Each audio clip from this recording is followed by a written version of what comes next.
ఇందిరజ ఈ పేరుకి పెద్ద పరిచయం అక్కర్లేదు. శ్రీదేవి డ్రామా కంపెనీ ద్వారా మంచి క్రేజ్ సంపాదించి అందరినీ ఆకట్టుకుంటుంది.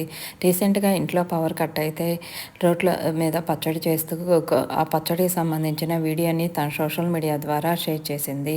కరెంట్ లేకపోతే మన పనులను మానుకోకూడదు, మనం కూడా ఎలా చేసుకోవాలి అనేది కూడా తెలుసుకోవాలి, మన పనులు మనం చేసుకోవడంలో తప్పులేదు అంటూ ఆ వీడియో.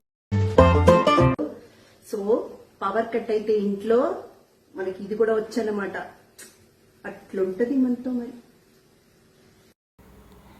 అలాగే తెలంగాణ వీరబిడ్డైన చాకలి ఆలియమ్మగా రజాకర్ అనే మూవీలో నటిస్తూ మంచి క్రేజ్ సంపాదించింది. శ్రీదేవి డ్రామా కంపెనీ జబర్దస్త్ షోలో జడ్జిగా వ్యవహరిస్తూ అందరినీ ఆకట్టుకోవడమే కాకుండా ఇటు సినిమాల్లో నటిస్తూ కూడా మంచి క్రేజ్ సంపాదిస్తుంది ఇందిరద. ప్రస్తుతం రజాకర్ మూవీ తెలంగాణ వీరవనితికి సంబంధించిన మూవీలో హీరోయిన్గా నటిస్తుంది. లేటెస్ట్ అప్డేట్ కోసం